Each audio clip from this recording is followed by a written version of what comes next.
គេថាកុំវាតម្លៃមនុស្សតែសបកខែវបរោះភេទទី3មួយរូបនេះស្បែកឡានមួយនឹងមកគឺមានតែមួយគត់ដែលនៅខាងក្នុងពិភពលោកយើងហើយបងប្អូនអរនេះមើលស្បែកនឹងហើយគិតថាស្អាតមែនអត់នេះគឺជា McLaren 765 LT ជាឡាន model LT ចុងក្រោយគេបង្អស់របស់ McLaren 765 LT នេះមានតែ765គ្រឿងតែប៉ុណ្ណោះនៅខាងក្នុងពិភពលោកហើយធ្វើឡើងតពីសាកស៊ីរបស់ 720S ដែលវាភ្ជាប់មកជាមួយនឹងម៉ាស៊ីន 4.0 លីត្រ Twin Turbo ម៉ាស៊ីន8ផលិតកម្លាំងបានគឺ around ដូចឈ្មោះវាអញ្ចឹង765 horsepower ប៉ុន្តែអ្នកនរគ្នាឡានមួយនេះបើយកទៅប្រណាំងនៅ track race វិញគឺដូចកញ្ជ្រួចហោះអញ្ចឹង stock ឯណាអាចនឹងដល់9 second ផងដែរបើយើងមកមើល spec របស់ឡានមួយនេះហ្នឹងអ្នកនរគ្នាឡានមួយនេះម្ចាស់ដើមគាត់គឺ Jeffrey Star អ្នកនរគ្នាអត់ស្គាល់ Jeffrey Star បងប្អូនអរគ្នាអាចចូលទៅមើលរូបនេះបានគឺនឹងយល់ហើយគាត់គឺជាបរិសភេទទី3ទេប៉ុន្តែឡានរបស់គាត់មួយអ្នកនរគ្នា spec ចេញមកគឺឈ្នះអស់មានសត្រូវតែម្ដងសូម្បីតែ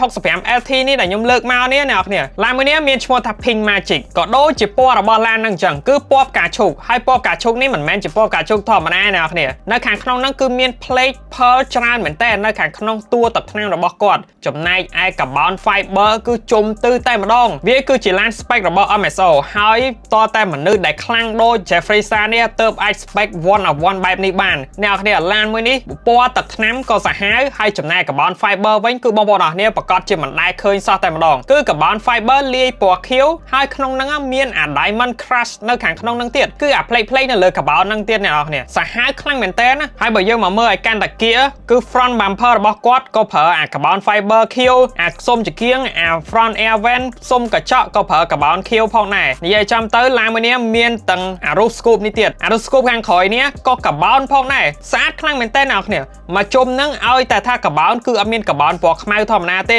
សុទ្ធតែ carbon ពណ៌ខៀវមានអា plate នៅក្នុងហ្នឹងបើយើងចូលមកមើលផ្នែកខាងក្នុង Oh my god ឡានមួយនេះបើថាទិញឲ្យមនុស្សស្រីជីគឺត្រូវតែម្ដងអ្នកនរគ្នាពណ៌ផ្កាឈូកកៅអីសុទ្ធតែកៅអីរបស់ McLaren Senna ទៀតហើយចូលមកមើលកន្លែងអា door seal នេះអ្នកនរគ្នាអូនិយាយទៅស្អាតប្លង់តែម្ដងហើយយើងមកមើលអាកន្លែងផ្លាកនេះបានយល់ថាគឺ one of one អ្នកនរគ្នា commission សម្រាប់តែ Jeffrey Star តែម្នាក់គត់ហើយឡានមួយនេះបើយើងគិតទៅមនុស្សមិនមែនជាមនុស្សធម្មតាទេដែលអាច spec បានសុទ្ធតែជាកំពូលមនុស្សហើយមានទំនាក់ទំនងខ្លាំងទៀតផងដែលអាច spec ឡានមួយនេះបានតាំងពីផ្នែកខាងក្រៅរហូតទៅដល់ carbon រហូតទៅដល់ស្បែកពូករហូតទៅដល់ interior សឹងតែគ្រប់កន្លែងហើយសុទ្ធតែ customize ដោយ MSO ទាំងអស់សម្រាប់អ្នកដែលចង់បាន McLaren មិនថា 720S ឬក៏765 LT ឬក៏ 750S អីទេបងប្អូនអរគ្នាអាចធ្វើការតាក់ទងមកកាន់ Autoport KA របស់យើងបានដើម្បីពិភាក្សាបន្តអំពីឡានដែលបងប្អូនអរគ្នាចង់បានហ្នឹងបងប្អូនអរគ្នាមើល spec ឡានមួយនេះហើយគិតថាឡាននេះមានតម្លៃប្រមាណដែរហើយយកយ៉ាងណាដែរចំពោះ